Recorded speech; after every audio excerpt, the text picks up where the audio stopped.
What's up, everybody? It's time to talk Spider-Man one last time regarding the release of Spider-Man No Way Home. I have reviewed all of the Spider-Man films with the exception of Into the Spider-Verse on this channel, so I'm going to put a playlist up here for Spider-Man reviews if you want to check out all my in-depth thoughts on the movies, and I also did a ranking of all the films just a couple of days ago. Now we're going to rank all of the villains from these 11 films. That includes the 2 Venom films and Into the Spider-Verse. So we've got 17 villains to rank here. I'm not going to include Tom Hardy's Venom because he hasn't been presented as a villain for any Spider-Men yet, so I don't think it would quite make sense to make this list. But if you want to know where he would rank near the top. I do love that character and the performance. So, with that being said, 17 villains here, and we're going to start off at the bottom, the worst of the worst, number 17, and that's going to be Paul Giamatti's Rhino from The Amazing Spider-Man 2. Now, I think that the idea on paper of bookending this movie with Rhino, starting off as the human version and then ending with the actual full-on Rhino version,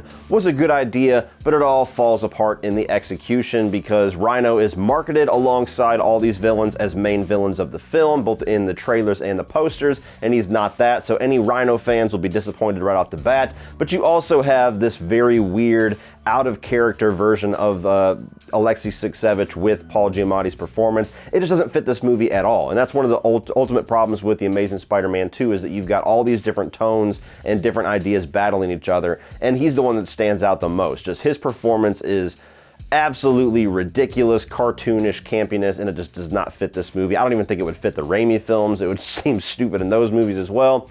So for a villain, he has absolutely nothing but a negative presence, and he's one of the things that people shit on the most when they're trying to talk about The Amazing Spider-Man 2. So he is the worst villain we have seen in a Spider-Man film thus far. Coming in at number 16 is going to be Shriek. This is the love interest for Cletus Cassidy's Carnage in Venom Let There Be Carnage, and I just don't care. This is a movie that I've already spoke my piece on. I think that it's okay. It's a passable 3-star film. It's a passable time at the movies, but it just feels like this character deserved so much more, and this is part of the problem, is that you introduce this whole Bonnie and Clyde relationship with Carnage and Shriek. She's got this power that we've seen in other movies, so there's not even really anything visually cool or unique about her. By the end, she kind of turns on Cletus Cassidy, so it never really feels like this character is all that memorable. It doesn't really feel like she has a gigantic place in this movie that is just fast-forwarding through as much of the plot as it possibly can, so I felt no attachment to the character. This is where she lands for me. Coming right above her, which might be a hot take, we'll find out in the comments, number 15 for me is going to be Carnage.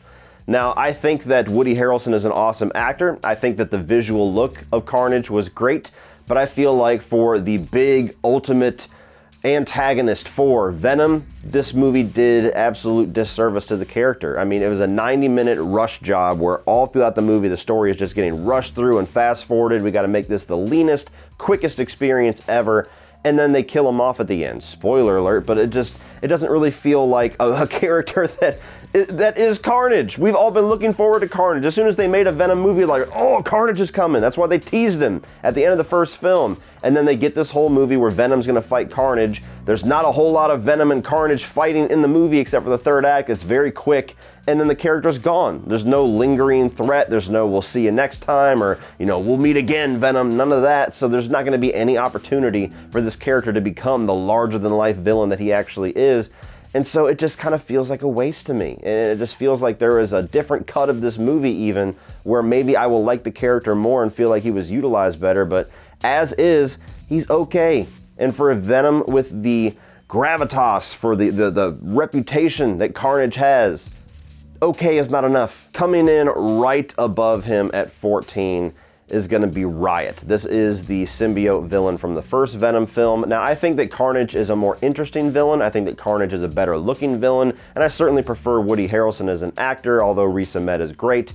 But this character of Riot gets a lot more development in the first film. And so it sucks that I have to do this, and it seems stupid that I'm even saying it, but I'm more invested in him as a villain by a razor-thin margin than I am with Carnage. He's still a symbiote. It's still hard to tell what the hell is going on because he's like a dark gray symbiote versus a black symbiote, and everything's getting all mishmashed in the third act. But this villain has a presence throughout the entire movie. He has storyline, he has character development, he has villain development. You understand his motivations and everything. You just never really get that with Carnage. He's just there to be the villain, and that's what he is. So Not much of a difference here. You could almost say that they're tied for me if you want to be honest. But for me, number 14 is Riot. Number 13 is going to be the Lizard from Amazing Spider-Man 1 and Spider-Man No Way Home. Now, I like the visualization of the Lizard. I like Rhys Ifanse's performance. I like the characterization of Dr. Connors in the first act of the movie. But once he becomes the Lizard, I think that he's a ridiculous villain. I think that his plot is idiotic. I think his motivations are idiotic. They don't really do anything to fix that in No Way Home. They just kind of shove him to the side. He's one of the villains that certainly kind of is told in the corner to go be quiet and just show up during the action sequences. So unfortunately, No Way Home didn't really do much to raise this guy in this ranking. He's a cool villain. He's fine for what the movie needs him for, but I just hate his motivation. I think he's a moron. Number 12 is going to be Sandman from Spider-Man 3 and Spider-Man No Way Home. And very similar to Lizard, I don't think that No Way Home really added anything to his character. He just kind of kept him in the same spot to where in Spider-Man 3, they retroactively add in this detail that he's the one that killed Uncle Ben. I've never liked that plot point. I never thought that it worked. I always thought that it was jumping the shark a little bit. So as much as I'll defend Spider-Man 3, that's not something I'll defend about it. So I really don't like that aspect of his character. It just seems like it's forced into there to work into this forgiveness theme, which is a very well-utilized theme in that movie. I like the visualization of Sandman. I think that the action sequences regarding his character in full-on monstrous sand form is very cool. And I think even Spider-Man 3, the special effects do hold up very well. And Flint Marko being on that line of like, he's a villain, but he also kind of is a hero because he works with Spider-Man, even to the point in No Way Home where he shows up and he's not a villain initially. He's like, hey, Peter, it's me, it's Flint, what's going on? But the movie's equally confusing with his motivations as a villain. You never really understand why he decides to join in with all the other villains in No Way Home. The same way why you don't really understand a lot of his villainy in Spider-Man 3. He's just a very confusing characterization of Sandman. So I like the performance, I like the look of him, but as an actual character, doesn't do a ton for me. Number 11 is going to be Venom from Spider-Man 3. Now, I hear you. I do not like Eddie Brock in this movie. I do not like the casting of Topher Grace, and I fucking despise how many times they peel back his face in Venom form to show Topher Grace is there. But when Venom is Venom, when he's in full Venom form, when he's monstrous, when he's doing evil things, I think the little bit that we get in this movie is pretty damn good. Of course, it's a negative on the movie overall because a character like Venom should be the center of the story, not something that's tossed in the third act. But what we get of this character, I like more than most people. And I think that a lot of the evil of Venom coming across when you're not forced to look at Topher Grace's face does come across pretty well, especially when he's the one that takes out Harry Osborn and causes all this pain, and when even Tobey Maguire's trying to kill the symbiote, he can't help but jump in because he just wants to be Venom. Like, there's aspects to this that I like. We just didn't get enough of it. It felt shoehorned in, and I really would want to see what a full-on Sam Raimi Venom film could have looked like. Number 10 is going to be Green Goblin from Amazing Spider-Man 2. Now, I love the look of this Green Goblin. I definitely prefer it to the Power Ranger suit of Willem Dafoe's Green Goblin. I think Dane DeHaan is a great actor, and I think the character arc that they're going for, if it had been spread across a couple of films, even just 2 films, it would have worked much better for me. But where this character falls is that you have all of the development of their relationship, both the friendship, the rise and the fall of that, as well as his fall to villainy, all within one film that is already jam-packed with villains and storylines and tonal shifts and all of that. So in one scene, we're supposed to buy into the friendship between Harry and Peter that we never even knew existed. And then in one scene, we're supposed to understand the drama of their friendship. In one scene, we're supposed to believe that this version of Green Goblin, while his father took 60-something years to die of this disease, he's in like some ticking clock stage to where he's got like days to figure out a cure. He's gonna die. And it doesn't even come across as making any sense whatsoever. In one scene, he falls to villainy and turns into this Green Goblin. And the first time you see him as Green Goblin, he's going out to kill Gwen Stacy. Everything is just fast forwarded. Everything is like super microwaved as far as storytelling, to where they're just trying to make it happen really quick. We got other movies to talk about. We don't need to spend a whole lot of time developing this character. And it sucks, because this version of the character could have been awesome, could have been my favorite version of Green Goblin if it had been told in a way that wasn't just so shoved into the movie. Number 9 is going to be Olivia Octavius from Spider-Man Into the Spider-Verse, and what I like about this character is it's a really nice second act twist. I'm not really all that well versed in Miles Morales' characters or his story, so much like a lot of us, this was my introduction to a lot of this version of Spider-Man.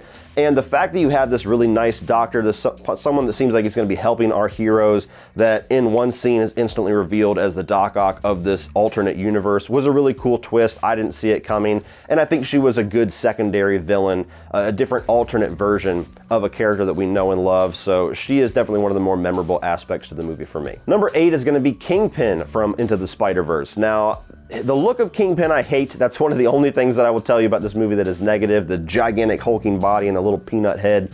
I don't like the design of him whatsoever. It's hard for me to take him seriously, but as a character, the story that they give him, the motivations that they give him, is very interesting. Having him cause all this chaos, having him cause all of this, interworkings of the Spider-Verse and the multiverse, and the fact that he caused the death of his family and he's just trying to get them back. It's a motivation that you can get behind, and it's a motivation that is almost heroic, but it's just done in a villainous way, so you really can invest yourself in the story arc in Kingpin, and as well as him being a villain that you don't necessarily feel is 100% the villain. You kind of root for him to get what he wants in a certain extent as well. So it's a very multi-layered, complicated type of character, and I like that in my villains. Number 7 is going to be Electro from Amazing Spider-Man 2 and Spider-Man No Way Home. Now, the No Way Home side of this character is what's bringing him a lot higher in this list. If that movie did not exist, or if he was not one of the characters in it, he would be near the bottom. But I think that the visualization of Electro is very cool. I think it was a nice modern twist on the comic book accurate representation of the character,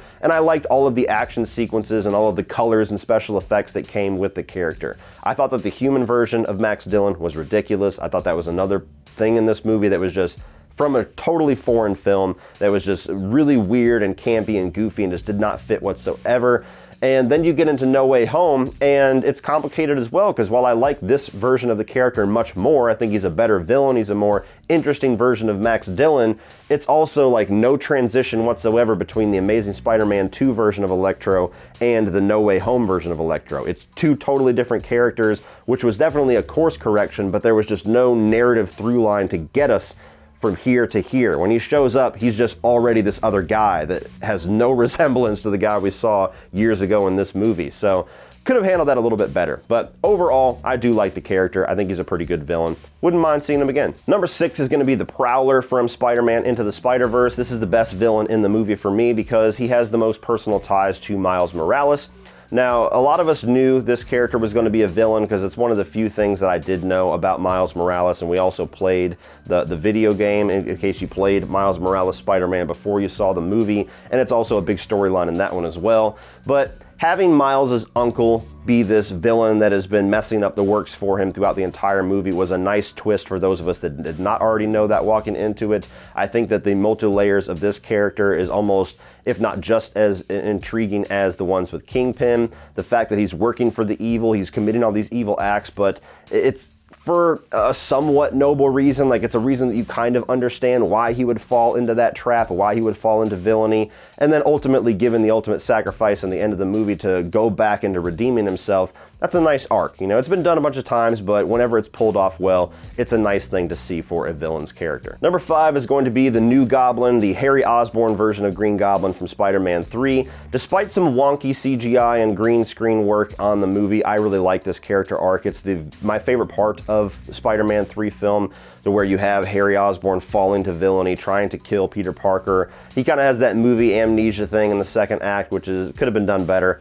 And then it ultimately comes back as a villain once again, starts to screw with Peter Parker's life. They have that great battle inside of his penthouse, which I really love, one of my favorite scenes of that trilogy.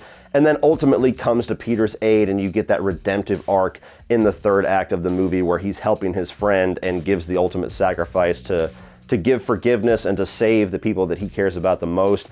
And I just think that that was just such a great idea, such a great storyline for a character, that it's a shame that they had to overstuff that movie, because that could have been the main focus of Spider-Man 3 and been a damn good concluding chapter to that trilogy. But as is, the version that we get to me, it's the strongest storyline in that movie as is. Number 4 is going to be Vulture from Spider-Man Homecoming. I think Michael Keaton is awesome in this role. I like the ties to like a Walter White character. You guys know I'm a Breaking Bad fanatic, so that whole flavor to his motivations I really enjoy. I like the modern take on the Vulture suit. I've always thought Vulture was a stupid villain and looked ridiculous, and even when they announced that Sam Raimi was going to be doing the Vulture and the Vultress for what would have been his Spider-Man 4, I remember groaning like, ugh, why him?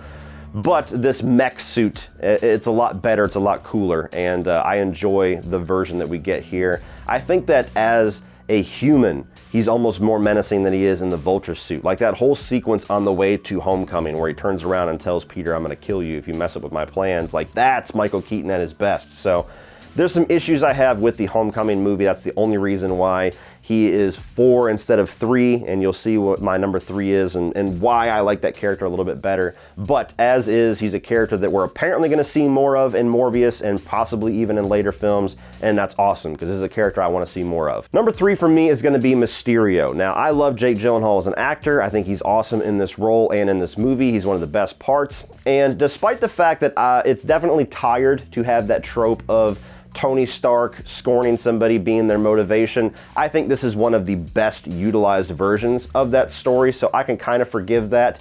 But him having this whole ploy where he's acting like a hero, and then in the third act you find out that he's a villain, which most of us already knew that walking in. If you're a Spider-Man fan, you know Mysterio is a villain. It's just a matter of how they're going to represent that in the movie.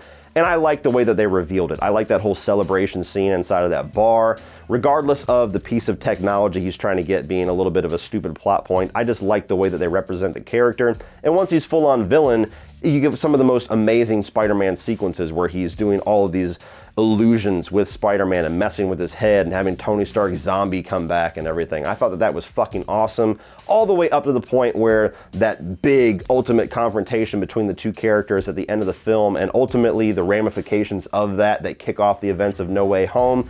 I think he's just an awesome villain. So for me, I love the way they visualize this character. I love the way that they turned him from a buffoon, doofy-ass character in the comics and the cartoon into somebody that really does screw up the works for Spider-Man. I enjoy it. Now, these top 2 were pretty hard to choose from after No Way Home. Before this, it was an easy pick. But ultimately, I did land on number 2 being Green Goblin. But it's a very close between number 2 and number 1. They almost tied. You have Spider-Man 2002, that's a very campy, borderline cartoonish version of the character that I enjoy. Within the context of the tone of that film, I think that it works, and I think Willem Dafoe does awesome at just visualizing the 2 different sides of Norman Osborn, even without the suit. The suit sucks. The suit's never looked good. That's another knock against him. But I think he's a great villain for that first film. You know, he's one of the bigger negatives in the movie for me that has not aged very well, but I still enjoy it very much. In No Way Home, the look is certainly better. The performance is just as good, if not better, by Willem Dafoe, but they also give ultimate stakes to what Green Goblin does to Spider-Man as a character, and I'm not going to get into any detail beyond that. But they finally fixed that problem that I had to where Green Goblin, in now the 3 times that we've seen him, have never really felt like the character that is the Joker of this universe, the ultimate nemesis of Spider-Man, the guy that has caused the most chaos and the most pain that he is in the comics when he kills Gwen Stacy. It just never really felt like that coming into these movies. Even the Amazing Spider-Man 2 version, he literally shows up and does that, so it doesn't have much the impact that it should. But with the combination of 2002 and the way that they close out his character in No Way Home, I thought that it was brilliant. I thought that it was a great through line. And even though he probably would have been number 2 anyway, just for nostalgia's sake, now he's definitely up here in the top 2 because of how maniacal and terrifying and awesome of a villain that he really is. Now you have number 1, which for me is Doc Ock. Now for me, why I prefer him slightly over Green Goblin, despite them being pretty damn close and even keel, is that I like the humanity that remains in Dr. Octavius. I like the fact that he becomes a villain, but he never truly loses himself. He just kind of loses his way a bit. Even in the original 2004 Spider-Man 2, he decides to become a hero again. It's not like Spider-Man fixes him or cures him in that movie. He just realizes what he has done and he takes back over these octopus arms. And I love that whole story arc with him in that film. Now you get to No Way Home and they expand it even further to where he comes in and he's very villainous at first, gives you some of the best action scenes in that movie, some of the best interactions between Peter and a villain. and then ultimately decides to be a hero once again. And I think that that just fits his character, and that just makes him ultimately a more interesting villain, to where he's terrifying, he's maniacal, he is a threat to be, he's a force to be reckoned with. But at the same time, there's some humanity there, and there's some different complicated layers to his character and what motivates him as a villain and what motivates him ultimately to become a good guy again. I just think he's a more interesting character. So for me personally, number one is Doc Ock. So what do you guys think? What is your ranking of the Spider-Man villains? Let me know down below what your thoughts are. Give me the ones that you love, reasons why you love them. Give me the ones that you hate and reasons why you hate them. And what Spider-Man villain do you want to see in a future film that they have not tackled yet, or have not tackled the way that you want them to do it? So let me know that down below, guys. Please like and share this video. Hit that subscribe button if you are a fan of Spider-Man. I reviewed all the films, I've ranked the movies a couple of times, now we're ranking the villains, and of course in the future, as we get more from this character and more from Venom, you will see more content in the Spider-Man universe. So hit the subscribe button so you don't miss any of that. Thank you guys for watching, as always, and remember, opinions are like assholes, but that doesn't mean that you have to be.